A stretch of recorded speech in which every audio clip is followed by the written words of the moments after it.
Hi, I'm Adam with Drone Nerds, and today we're starting a tutorial series on the ABZ L30 V2. We'll start with the breakdown of the controller and then move on to flying and spraying the drone. For today, we're doing a full button-by-button breakdown of the MK15 controller, used by the L30 V2 and other ABZ drones.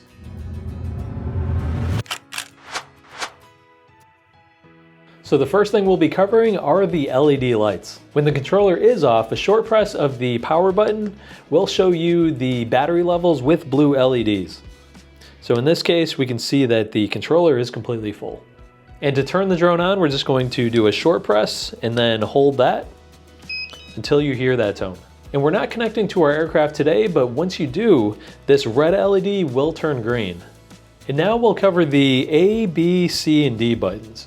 And the A here in the top left, that's the manual/loiter button. It'll give you GPS position hold. And the B button on the top right is your return to launch button. And the C button here in the bottom left, that's your altitude hold button. It is a barometer hold, not a position hold, so your aircraft may drift a bit. And this D button here in the bottom right, this is used in combination with the C button for an emergency motor stop.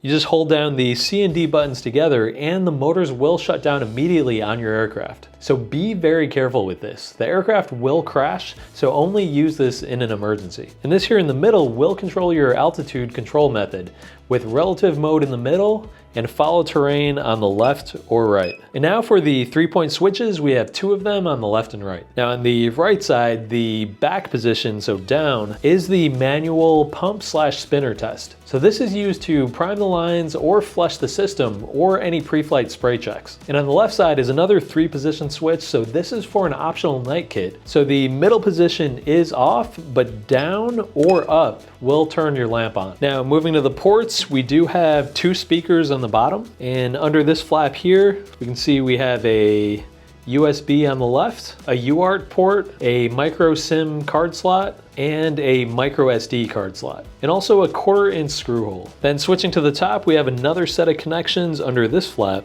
So on the left we have a full-size HDMI connection, and then we have a USB port on the right. And as for the antennas, you want to make sure they're not pointed out. We say this for every video. Your signal is coming from this flat part in the front. So you can either have them down or pointed up at whatever direction your drone is. And next to the 3-position switches, we also get scroll wheels. This right one is for your FPV camera on the front of your drone. Now getting back to the screen, a short press will turn your screen back on, and then a long press, you get 2 options. You can either power off the controller or take a screenshot.